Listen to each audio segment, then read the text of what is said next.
रात का वक्त था। शहर के कोने में एक पुरानी सी सोसाइटी थी जिसका नाम था चांदबाग कॉलोनी। ये जगह पहले बहुत मशहूर थी। बड़े घर, खुला आसमान और टेरेस से दिखता पूरा शहर। लोग कहते थे वहाँ की हवा भी रात के बाद डरावनी हो जाती है, जैसे किसी का इंतज़ार कर रही हो। एक दिन वहाँ एक नई फैमिली शिफ्ट हुई। राहुल, उसकी वाइफ मीरा और उनकी छोटी 6 साल की बेटी तारा। राहुल को सोसाइटी का घर बहुत सस्ता मिला।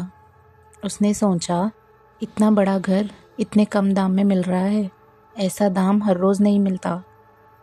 पर मीरा का दिल अजीब सा घबरा रहा था कि इतना सस्ता घर इतनी अच्छी सोसाइटी में। जैसे ही वो लोग घर में एंटर हुए, तारा ने अचानक टेरेस की तरफ देखा और धीरे से बोला, मम्मा, वहाँ कोई खड़ा है।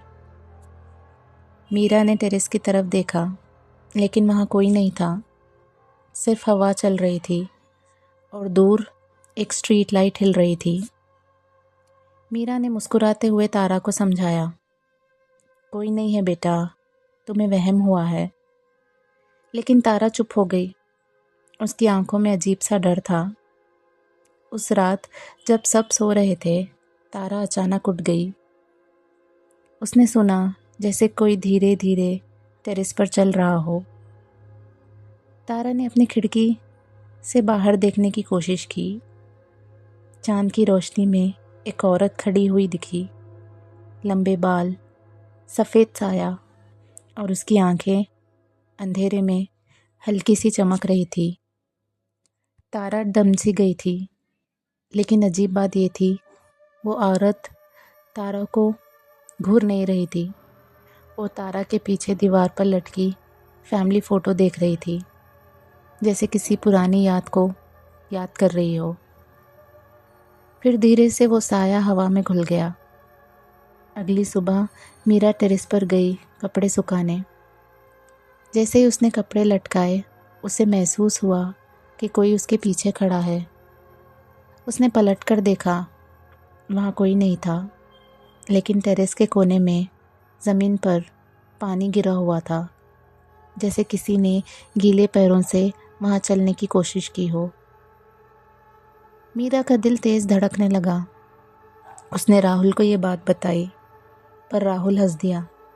बोला, पुराने घरों में ऐसे अजीब आवाज़ें, ऐसे मार्क्स नॉर्मल है। 2 दिन बाद तारा टेरेस पर अकेली खेल रही थी। वो हवा में किसी से बातें कर रही थी। मीरा ने पूछा, किससे बात कर रही हो बेटा? तारा ने सीधा जवाब दिया, मेरी नई फ्रेंड से, उसका नाम नैना है। वो कहती है वो यहाँ पहले रहती थी। मीरा का चेहरा सफ़ेद पड़ गया। कौन नैना तारा? तारा मुस्कुराई, वही जो रात को चांद के पास खड़ी होती है। मीरा घबरा गई और तारा को लेकर वहाँ से चली गई। उस रात मीरा ने सोसाइटी के गार्ड से बात की। गार्ड पहले चुप रहा, फिर धीरे से बोला, मैडम, इस घर में पहले एक फैमिली रहती थी और उनकी बेटी का नाम भी नैना था। मीरा का गला सूख गया। फिर उसने पूछा।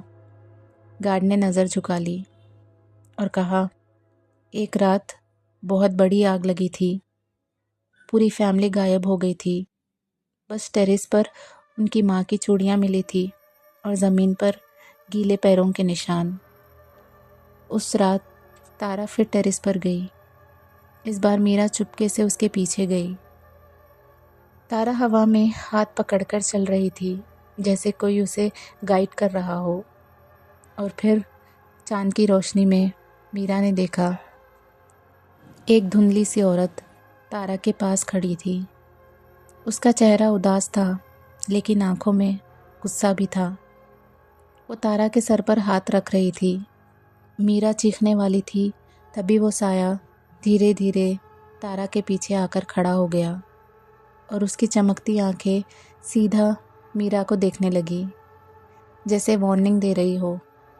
उस रात के बाद मीरा को समझ आ गया, ये रूह सिर्फ टेरेस पर नहीं रहती, वो उनकी बेटी के करीब आ रही है और शायद उस रूह का फैमिली से कोई पुराना रिश्ता था। उस रात के बाद मीरा ने तारा को टेरेस पर अकेले भेजना बंद कर दिया। लेकिन अजीब बात ये थी, तारा टेरेस पर जाए बिना भी बदलने लगी थी। वो अक्सर खिड़की के पास खड़ी रहती, चांद को देखती रहती और धीरे धीरे किसी से बातें करती, जैसे कोई उसे बुला रहा हो। एक शाम मीरा ने तारा को ड्राइंग बनाते देखा। तारा ने एक घर बनाया था, बिल्कुल उनके घर जैसा। उस घर के टेरेस पर एक औरत खड़ी थी और इसके पास एक छोटी लड़की। मीरा ने पूछा, ये कौन है बेटा? तारा ने बिना ऊपर देखे कहा, ये नैना और उसकी मम्मी है। नैना कहती है उसकी मम्मी उसे छोड़कर नहीं जाना चाहती थी। मीरा का दिल ज़ोर ज़ोर से धड़कने लगा। क्या मतलब बेटा? फिर तारा ने धीरे से कहा, उन्हें किसी ने अलग कर दिया था। मीरा का डर अब हद से ज़्यादा बढ़ चुका था। उसने राहुल को मजबूर किया कि वो सोसाइटी के पुराने लोगों से बात करे। राहुल ने सोसाइटी के एक बहुत पुराने और बूढ़े आदमी से बात की, इकबाल चाचा। इकबाल चाचा ने पहले कुछ नहीं बोला, लेकिन जब राहुल ने नैना का नाम लिया, उनका चेहरा सफ़ेद पड़ गया। तुम लोग उस घर में रह रहे हो? उन्होंने पूछा। राहुल ने हाँ में सर हिलाया। इकबाल चाचा ने गहरी सांस ली और कहना शुरू किया, बहुत साल पहले उस घर में शालीन नाम की एक औरत रहती थी और उसकी छोटी बेटी नैना। उनका पति अक्सर बाहर रहता था, लेकिन लोग कहते थे कि उन दोनों माँ बेटी में अजीब सी गहरी मोहब्बत थी। वो एक दूसरे के बिना रह ही नहीं सकती थी। राहुल चुपचाप सुनता रहा। एक रात उस घर में अचानक बहुत भयानक आग लगी। लोग मदद के लिए भागे, लेकिन आग इतनी भयानक थी कि कोई अंदर नहीं जा सका था। इकबाल चाचा की आवाज़ धीमी हो गई। लोगों ने टेरेस पर शालिनी को देखा था। वो नैना को बचाने की कोशिश कर रही थी, लेकिन नैना कमरे में फंस गई थी। राहुल की सांसें तेज़ हो गई। फिर क्या हुआ? उसने पूछा। इकबाल चाचा ने आंखें बंद कर ली।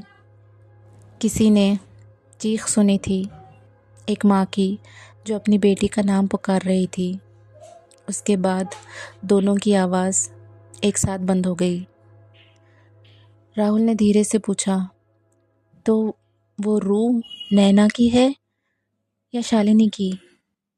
इकबाल चाचा ने सिर झुका लिया। लोग कहते हैं शालिनी की रूह टेरेस पर रह गई क्योंकि वो अपनी बेटी को बचा नहीं पाई, लेकिन कुछ लोग कहते हैं नैना की रूह भी वहीं पर है।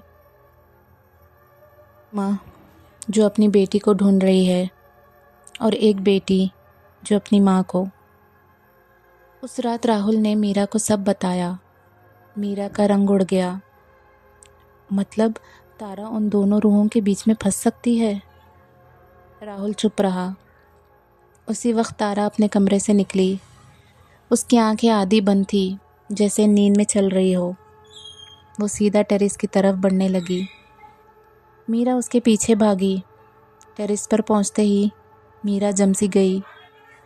चांद की रोशनी में तारा अकेली नहीं थी। उसके सामने वो औरत खड़ी थी। इस बार उसका चेहरा ज़्यादा साफ दिख रहा था। उसकी आंखों में इतना गहरा दर्द था कि मीरा का दिल हिल सा गया था। तारा उसे कह रही थी, नैना तुम्हारी मम्मी यहाँ है। मीरा का जिस्म काँप गया। तभी टेरेस के दूसरे कोने में एक छोटी सी धुंधली परछाई उभरी। एक छोटी सी लड़की। उसने धीरे से कहा, माँ।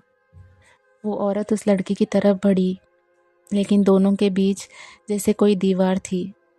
दोनों एक दूसरे को छू नहीं पा रही थी। और तभी अचानक हवा तेज़ हो गई। वो औरत तारा के करीब आई और उसकी तरफ हाथ बढ़ाने लगी। मीरा चीख उठी, मेरी बेटी से दूर रहो। और उस औरत ने पहली बार सीधा मीरा को देखा। उसकी आंखों में आंसू भी थे और गुस्सा भी, जैसे वो कहना चाहती हो, मैं किसी को नुकसान नहीं पहुंचाना चाहती, मैं सिर्फ अपनी बेटी को वापस चाहती हूँ। और उस पल तारा बेहोश होकर गिर गई। डॉक्टर ने तारा का चेकअप किया, सब नॉर्मल था, लेकिन तारा ने होश में आते ही एक अजीब बात बोली, मम्मा, नैना अकेली है। उसकी मम्मी उसे ले जाना चाहती है, लेकिन कोई उन्हें अलग रखता है। मीरा का दिल डूब गया। क्या मतलब तारा? तारा ने धीरे से कहा, नैना कहती है उस रात आग किसी एक्सीडेंट से नहीं लगी थी। तारा के होश में आते ही घर का माहौल बदल गया था।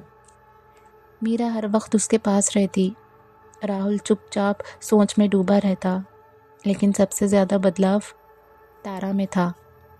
अब वो कम बोलती थी, लेकिन जब भी बोलती थी तो उसकी आवाज़ जैसे उसकी नहीं होती थी। एक रात तारा ने नींद में बोलना शुरू किया, माँ, दरवाज़ा बंद है, धुआं आ रहा है। मीरा तुरंत उसके पास दौड़ी, तारा बेटा उठ जाओ, मैं यहीं हूँ। लेकिन तारा की आंखें बंद थी। और फिर उसने एक और आवाज़ में कहा, पापा ने कहा था यहाँ से चले जाओ, ये घर मेरा है। मीरा का दिल एकदम से रुक गया। राहुल ने भी यही सुना। तारा ने पापा क्यों बोला? राहुल ने धीरे से पूछा। राहुल ने अगले दिन सोसाइटी के रिकॉर्ड्स रूम में जाकर पुराने डॉक्यूमेंट्स ढूंढने शुरू किए। वहाँ उसे एक पुरानी पुलिस फाइल मिली। फाइल पर लिखा था, Shalini house fire case. Rahul के हाथ कांप गए। उसने फाइल खोली और जो उसने पढ़ा उसने उसकी रूह तक हिला दी। रिपोर्ट में लिखा था, शालिनी का पति विक्रम एक लालची आदमी था। उसने घर बेचकर पैसे कमाने का प्लान बनाया था, लेकिन शालिनी घर बेचने के खिलाफ थी। उस रात विक्रम ने घर में पेट्रोल छुपाकर आग लगाई। प्लान ये था कि शालिनी और नैना घर छोड़कर भाग जाएंगी, लेकिन आग इतनी तेज़ फैल गई थी कि दोनों वहीं फंस गई। राहुल की सांसें रुक गई। मतलब ये मर्डर था? राहुल ने मीरा को सब बताया। मीरा की आंखों में आंसू आ गए। तो वो रूह बदला लेना चाहती है, राहुल ने धीरे से कहा। शायद वो सिर्फ दुनिया तक सच पहुंचाना चाहती है।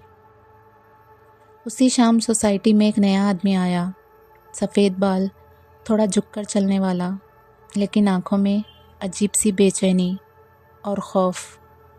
राहुल ने जब उसका नाम सुना तो उसका खून जम गया। वो विक्रम था, शालिनी का पति। वो आदमी वापस अपना पूरा घर देखने के लिए आया था। उस रात चांद पहले से ज़्यादा रोशन था। तारा फिर टेरेस की तरफ चलने लगी, लेकिन इस बार राहुल और मीरा भी उसके साथ गए। जैसे ही वो टेरेस पर पहुंचे, हवा अचानक ठंडी हो गई। धुंध फैलने लगी और धीरे धीरे वो औरत सामने उभर आई। उसकी आंखों में अब सिर्फ दर्द नहीं, आग जैसा गुस्सा था। तभी टेरेस के दरवाजे से विक्रम अंदर आया। उसने जैसे ही शालिनी की रूह को देखा, वो पीछे डर कर हट गया। तुम तो मर चुकी हो, वो कांपते हुए बोला। शालिनी की रूह धीरे से उसकी तरफ बढ़ी। हवा तेज होने लगी। तारा की आवाज़ बदल गई। तुमने हमें जलाया, विक्रम चीखा। मैं सिर्फ घर चाहता था, मैं किसी को मारना नहीं चाहता था। अचानक टेरेस पर आग की स्मेल फैल गई। राहुल और मीरा ने देखा, उनके आसपास हवा में जलते घर के मंजर उभरने लगे थे। नैना की रूह भी सामने आ गई, छोटी सी, डरी हुई, लेकिन माँ के पास जाने की कोशिश करती हुई। इस बार विक्रम घुटनों पर गिर गया। शालिनी, माफ़ कर दो मुझे, मैं गलती कर बैठा। शालिनी उसके सामने रुक गई। एक पल के लिए टेरेस पर सन्नाटा छा गया। फिर उसने अपना हाथ तारा के सर पर रखा, जैसे उसका शुक्रिया अदा कर रही हो। फिर उसने विक्रम की तरफ देखा। उसकी आंखों में गुस्सा धीरे धीरे ठंडक में बदलने लगा, जैसे वो बदला नहीं, न्याय चाहती हो। उस पल विक्रम ज़ोर ज़ोर से रो पड़ा। उसने पुलिस को सब सच बताने का फैसला कर लिया। मैं अपना जुर्म कबूल करूँगा और मुझे सज़ा भी मिलनी चाहिए। जैसे ही विक्रम ने अपना जुर्म कबूल किया, टेरेस पर चमक सी हुई। शालिनी और नैना की रूहें एक दूसरे के करीब आईं। इस बार उनके बीच कोई दीवार नहीं थी। दोनों एक दूसरे को गले लगाकर धीरे धीरे चांद की रोशनी में घुल गईं। उस रात के बाद टेरेस पर कभी कोई परछाई नहीं दिखी।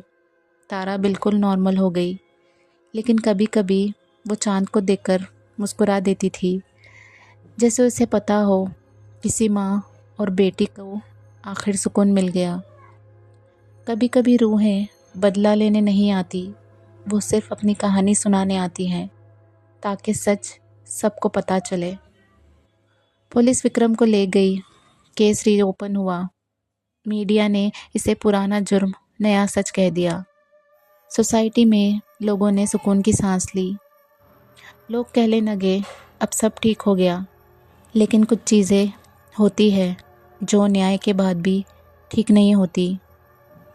राहुल और मीरा ने फैसला किया कि वो घर छोड़ देंगे।